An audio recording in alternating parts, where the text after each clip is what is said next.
Embark on a career journey that transcends boundaries and impacts communities.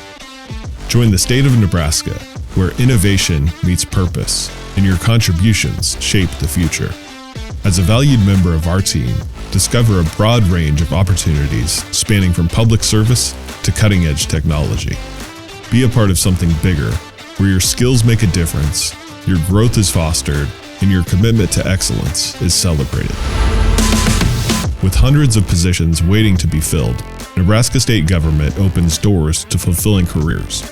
Explore these opportunities at statejobs.nebraska.gov. Click on the Find a State Job link and take the first step towards your next great career in the Cornhusker State. This is the Good Life, Great Careers podcast, your gateway to a world of career opportunities within Nebraska state government. In each episode, we present a different state public servant as our honored guest, offering them a platform to share their unique journey in public service. Join us as they provide valuable insights, offer tips, and perhaps unveil exciting opportunities within their state agency.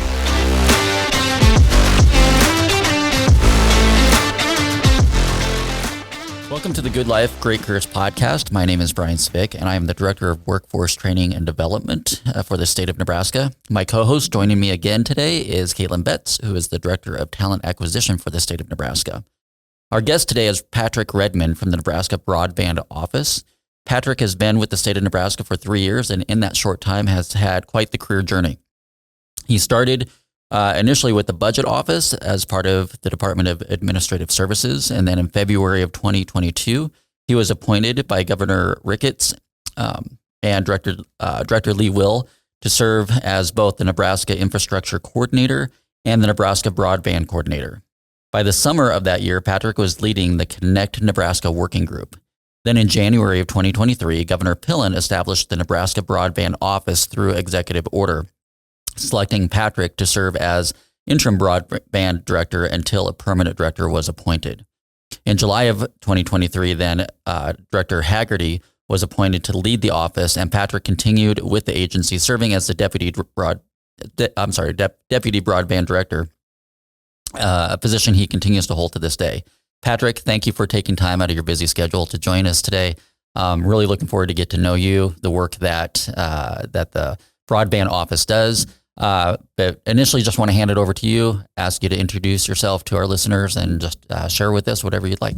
Yeah, absolutely. It's my pleasure to be here, Brian, and thanks for inviting me. I really do appreciate it. I appreciate the opportunity to talk about my journey with the state as well as what my office does. But a little bit about myself first is I, as you said, have had a relatively short but meteoric career here with the state, and I attribute that more towards my mentors, specifically Lee Will, as well as the opportunities that were presented to me, thankfully.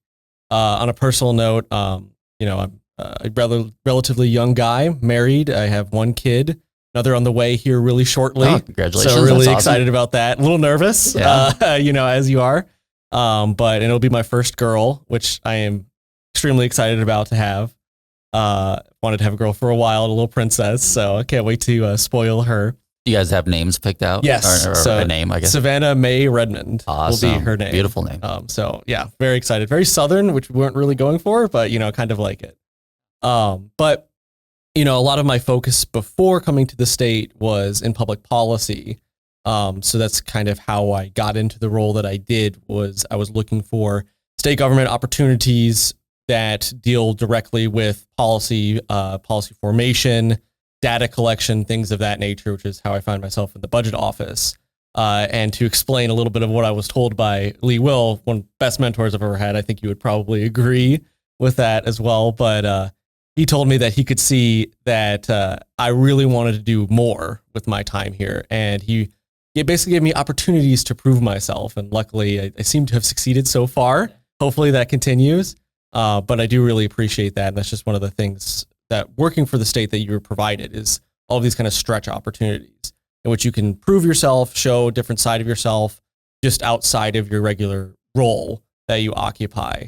And I just think that's a fantastic part of my career journey. And that's kind of how I got to be sitting in front of you today. Are you from Nebraska originally? No, I am not. So I was born in Illinois, lived there till I was 2 or 3, then moved down to Tennessee. So I say certain words with a little bit Southern. And there, as I've been informed by my wife, specifically one word that I got called out for a lot is my sister's name, Emily. I say Emily. She also works for the state, by the way, Patrick Redmond. But I say that specifically, and I have to think about saying Emily. So when I meet new people, so then I went down to Tennessee, moved back to Illinois. Then I went to school in Iowa, where I went to St. Ambrose University for my undergraduate degree there. And then I got my master's degree over Iowa State. And then right from there, I went and started my career over here in Nebraska. So Wow. A little bit of a world traveler there within the United States. That's cool. That's awesome. So tell us a little bit more about the Broadband Office. What's the mission? What do you do? Yeah, so we have a very clear mandate, specifically from the feds and as well as from Governor Pillen. We want to be able to serve all unserved Nebraskans and underserved Nebraskans. So we have certain criteria that we're looking at, and that's basically under 100 megabytes down, 20 megabytes up. We consider if you're below that, we consider you to be underserved or unserved, another tier there. But we're trying to lump everyone together in that group, serve everybody. That amounts to roughly around like 30,000 locations across the state. And we're targeting about $400 million towards those locations to try to get service to them. And that's primarily fiber first. We view as a result of the guidance from the NTIA that technology to be the most future-proof, the technology to be the most resilient, as a variety of other variables as well that go into that. And then after that, we kind of go down a couple tiers. But that's primarily what we're looking at doing. As some secondary roles instilled in us by the legislature, we also are advocating for Nebraska's goals and missions on the federal level. So we have a lot of interaction with our federal delegation, specifically Deb Fisher's office, Senator Ricketts' office as well. We also prepare reports for the legislature. We'll be doing a hearing here in December. Every single year we do one as part of our annual report. And we also handle various other things, such as like policy on the broadband side on the state level. We hear from constituents on a regular basis. They call our office, they send in emails. And frankly, that's probably one of the best parts of my job, if I'm being honest, is I get these calls. I'll talk about one specifically. I got a call from a very nice lady. Won't name any names on this, but she basically said, hey, I want broadband service. How do I go about getting broadband service? And typically what we do, our standard operating procedure with this is, okay, what's your address? They give us their address. We look it up in our database and we say, oh, hey, you're unserved or underserved. Great news. You're going to be targeted by our funds and we're going to get you service in the next couple of years, basically. And we try to give them a timeline on that. In this specific case, they were marked as served. So that means that our data was incorrect, right? So what I do is I go straight to that company that is supposedly serving them and I give them a call and I say, hey, you're supposed to be serving X address. It says that on our map, but it's not properly represented apparently on the ground. And in this instance, they say, oh, we're supposed to be. We'll get that taken care of. And within a week, they had service provided to them. So it feels really great to be able to actually solve problems, because on the outside, when I was thinking about pursuing a career in state government, I was looking at this as more of like clunky. Things don't usually get done. All these complaints you hear about state government, and then actually working inside of it, you get to realize there's a lot of people here who want to help, can help if provided the right amount of resources as well. So fantastic part of my job. Where's that data come from then? So like that data was incorrect. Is that provided through the companies providing the service, or how do you gather that data of an address if it's served, underserved, not served? In order to get the data, basically there's been a variety of different data collection operations done by the federal government. There's Form 477 a couple of years back that collected some data, generally viewed by a lot of people that I talk to in the space to be not necessarily 100% accurate. Then there's been the broadband data collection operation that NTIA and the FCC has been running.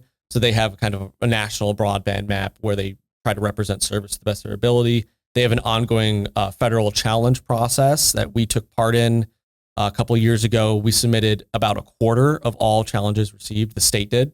So there's about 1 million challenges from just our state alone, which was phenomenal. And that kind of updates their data set. So then what we've done with that is we take that data set to us. We think that we, better than the feds, have kind of an understanding of what the lay of the land is here and where service is and where service isn't. And we have a closer connection to people. than the federal government does is kind of our understanding. And we're able to run our own challenge process.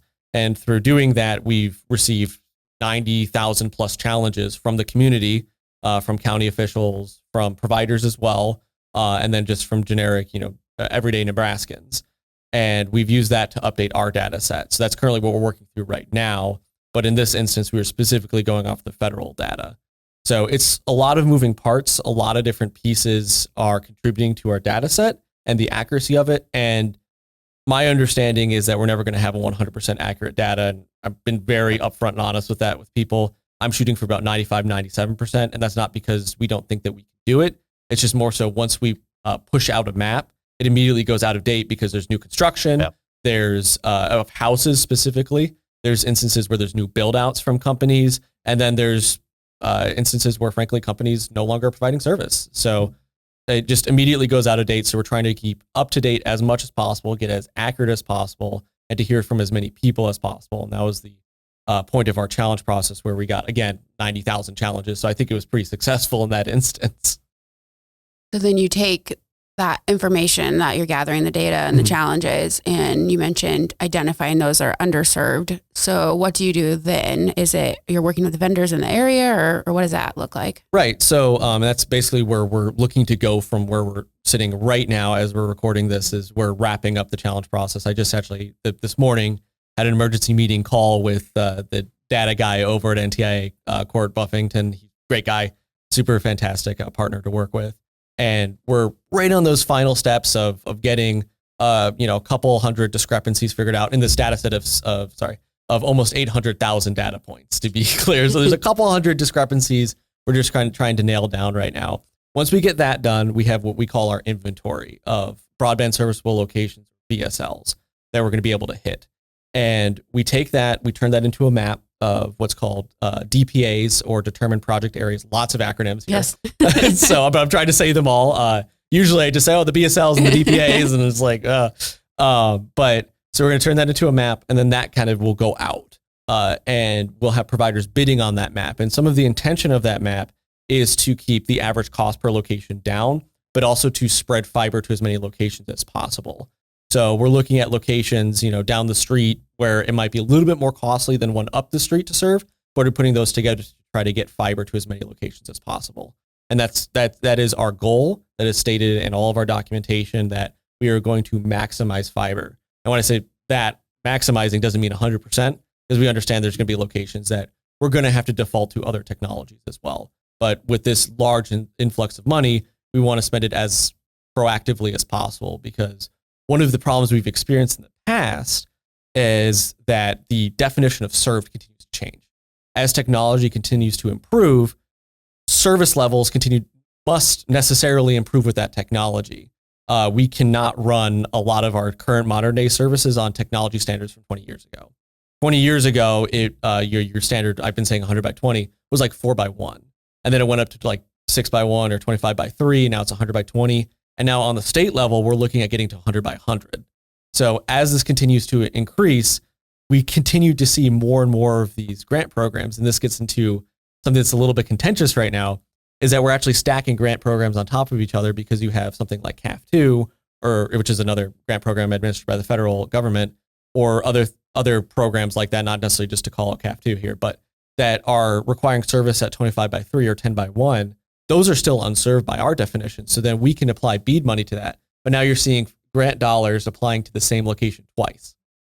So what we're trying to do with this fiber forward approach is to get ahead of the curve, get ahead of that 100 by 100 requirement, and get that to many locations as possible, so we don't continue to double up with grant funds.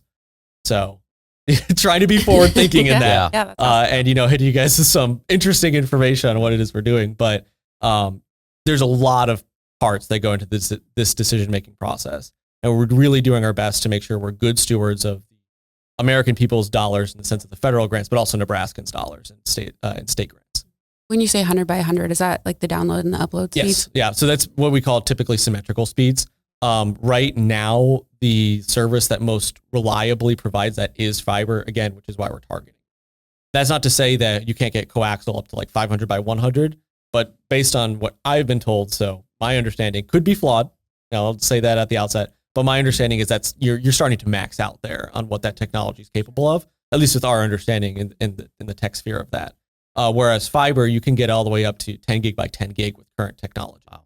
So you're really looking at future proofing a lot of these grants. And once we're able to get to that point where we have this kind of fiber network, or at least a relatively reliable network, assuming other technologies, then that's really where we get into some of the other things that we're looking at doing, which is the digital equity, or what I like to call digital opportunities, where we have about $11 million to try to expend towards telehealth, teleeducation, upskilling, training in how to use the e-commerce, e-market, everything like that as well, so that, everyday Nebraskans can access this information easily and as readily as anyone that would have been an expert in the field.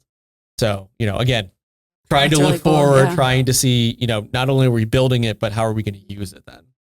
Circling back around a little bit to your career, again, impressive journey in a short time, going from the budget office and now to broadband office to, interim director, deputy director role. Can you share or talk a little bit about that, specifically just maybe some of the challenges you faced where you've seen growth in yourself, maybe from a leadership standpoint along that journey? Yeah, there are lots of challenges. Every year there's always new challenges to face, especially in the working world. As I've grown into my leadership position, one of the challenges that I've discovered as a manager, which gives me tons more respect. And I was actually having a conversation with Lee Will, a mentor of mine, greatest boss I've ever had, as you've heard me say that multiple times. And I owe him a lot, which is why I say that. But lots of what I've learned as a manager is resource management.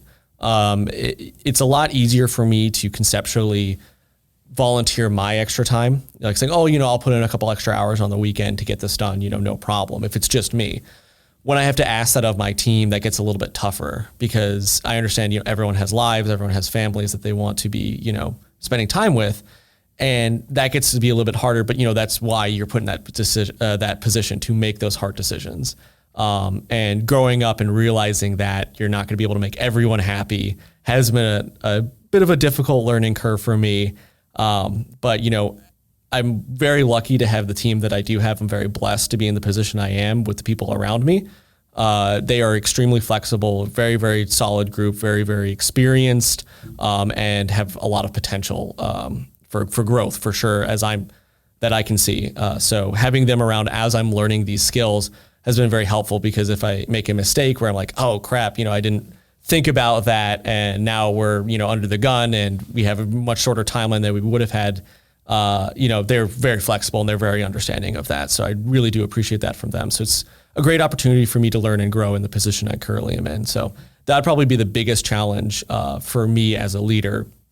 As a worker prior to becoming a leader, I would say one of the biggest challenges is to kind of grab all the opportunities that are presented to me.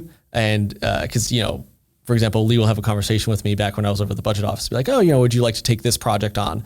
There's actually an instance where I was sitting with him in a whiteboard and we're trying to map out how we're going to handle all the broadband stuff. This is I hadn't even been working for him for a year at this point in time. I was about 8 months in, and we're looking at this project and we're like, okay, well, who's going to lead it?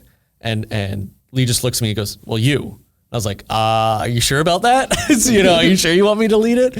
He's like, yeah, you'll do fine. And it's just like growing into that expectation was definitely a challenge, at that time. And I think as I've seen my own team kind of realize that, the younger members of my team, where I'm giving them opportunities like that, because I see things in them that they don't see yet, I'm now starting to understand what it was like to be Lee in that scenario, where it's like, oh, you guys can handle it. And they're like, I need a moment to freak out for a second. And it's like, got to give them that opportunity. But at the same time, it's like, give them the encouragement, push them along, basically put that ladder back down, let them climb up as well. So that's awesome. I love that. How many people how many direct reports do you have, or I guess how many people are in the broadband office? So, including myself and my boss, there are currently 8 members of the broadband office. I have 2 direct reports, and they themselves have their own teams. Okay. So I look at myself as a leader of the whole team. Obviously 100% give my managers room to breathe. And I always have meetings there. I'm like, hey, I'm not trying to breathe down your neck. I just want to make sure if there's anything I can do to help, you let me know. And they're super cool with that. But I consider them all to be members of my team. I consider all of their needs, wants, interests, problems, concerns, all to be my concerns, and all of that other stuff as well. So when I say my team, that's usually I'm talking about is that 6. We'll be adding a 7 relatively soon. We're going to be doing interviews here the next couple of weeks. We actually just had who was our 7th leave. She was fantastic to have, but family called, so she had to answer that one. But we are feeling her absence right now, which is why we're hurrying to hire to fill that position. The broadband office is embedded within Department of Transportation, correct? Yes. Why Department of Transportation? It probably makes sense. It obviously makes sense at some level, but for me, fantastic question. I mean, that's something that I was discussing with the leadership. When I say leadership, like Dave, Governor Pillen, Chief of Staff Lopez. Was why are we doing Department of Transportation? I originally had suggested something different, and in hindsight, that would have been the wrong move. So I'm glad we didn't go with that. I'm glad I wasn't the only one in the room. But the reason we went with Department of Transportation is basically twofold. So there's the mission, right, of connecting people that Department of Transportation has. They're into physical connections. They also are looking at what are called smart streets, and I'm not an expert of that. You need to bring Vicky in and have her explain that to you. Our Director Kramer. Yeah. I call everybody their first name, so hopefully that's okay. They're trying to do that, which has some level of involvement in broadband as well. It's very separate from the bead work, but having that level of understanding on both sides does help both of us, and also the right of way work and everything like that will help us too with getting our projects out. But so there's that mission part of connecting people. Obviously, now we're connecting people in cyberspace. We're connecting people virtually. They're connecting people physically. You can see that kind of overlap with each other. And then there's the less flashy, but definitely more real reason, which is they're a large agency. They have a lot of support structures that are already in place. And for an agency of my size, or an office of my size even, where we're only 8 people, we don't have a dedicated HR rep. I handle a lot of that myself, and I am not good at it necessarily compared to the actual HR reps that they have.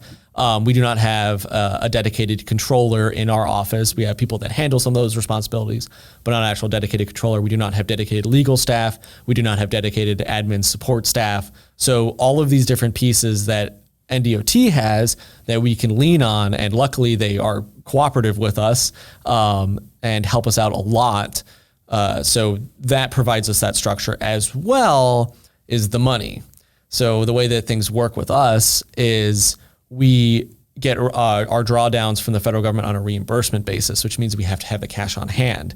And what better agency that actually has a lot of cash on hand than NDOT? And now, nobody get scared about that because we reimburse like weekly or bi-weekly as needed, on that basis. So there's always cash remaining in NDOT's bucket. But in order to be able to get those reimbursements, we have to be expending the dollars in the first place. A little bit of a wonky system that ASAP has set up for us, the federal payment system has set up for us, but that is one of the kind of more mechanical reasons why we're with NDOT. So it's okay. Twofold: mission and then mechanical. Okay.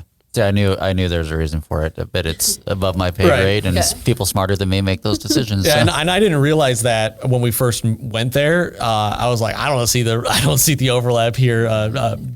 Dave, but you're in charge, and luckily he is in charge because there is significant overlap there, and we're able to do our work so much easier because we have those support systems. And Vicky has been more than generous with sharing her resources with us, which we deeply appreciate. And DOT's a great agency, and Vicky, or Director Kramer, is phenomenal in her role as well. So, absolutely. Yep. Absolutely. She's exceptionally kind as well, just as a person. So I really do appreciate her. That's great. What have you found most rewarding about your state career journey so far?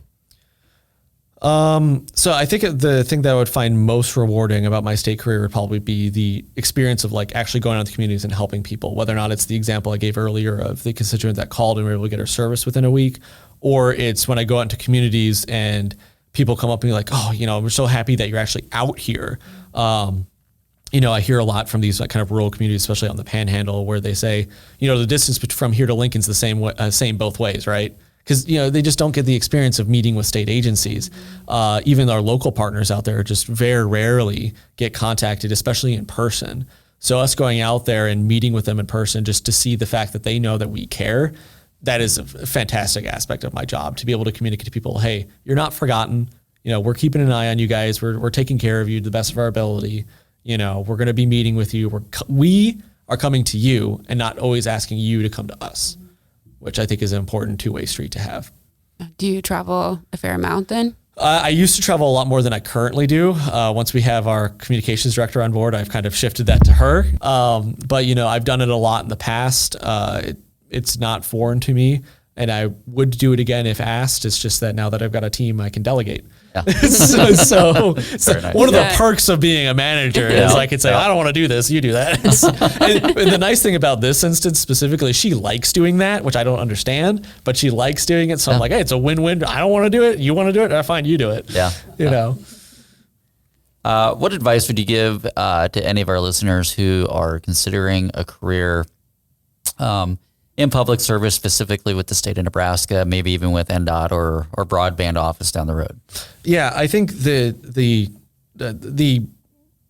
would like to give two pieces of advice from two very important people in my life that have been fantastic mentors. One is my dad, and he has a saying, good, better, best, never let it rest till the good is better and the better is best. And so he's instilled that in me, clearly. And that's just basically to say, always give it your all. You never know what's going to happen. And even if it doesn't work out in the end, at least you can say, you know what? I did the best that I could. There's no regret here. There's no, if I just tried a little bit harder, if I just ran a little bit faster, I would have been able to get this. You don't have any of those thoughts. You just go, I did the best that I could. This is the outcome that was right for me in that instance. And then the second piece of advice is from Lee Will. Again, fantastic mentor. Can't speak highly enough about him. He told me, become invaluable. And that was mostly a career, protect your career kind of situation, protect your job. But it also is just take on all these additional opportunities. When something presents itself, raise your hand and say, yeah, I'll try it. A lot of the times as managers, what I've learned is, I'm not going to give someone something that I know they're going to fail at. And if I am going to give them an opportunity, I'm going to set up guardrails, and in a lot of instances that they don't even see. And that was eye-opening when I had a recent conversation with Lee about, I was like, why did you pick me for this broadband? Why me specifically? I had only been there for 3 months. Why go with me? And he was just like, well, I saw potential. And I was like, weren't you afraid that I was going to fail? And he's like, oh no. And then he proceeded to tell me he was having meetings upon meetings behind the scenes to make sure that I was going to be okay. There were people set up to, not necessarily keep an eye on me, but provide assistance where needed. And that's just extremely helpful. And that's something that I now do for my team as well is here's an opportunity for you. And it freaks them out a little bit, gets them a little bit anxious. But at the same time, I'm working on the back end to make sure that they will succeed. Builds confidence, builds, competency as well, which I think is really big. And I think those two pieces would be the advice that I would give. Always give it your all and try to make yourself as invaluable as possible. Yep. Both those items are phenomenal advice. Love both of your examples, and the example with Lee, I think really speaks to, in a broader sense, I think we have some phenomenal leaders, especially right now. I've been with the state for 15 years total, and I've been exposed to some great leadership. I just think right now we're at a special time where there's just phenomenal leadership throughout state government, in my experience, in my exposure. And so I think it just speaks to career opportunities within the state.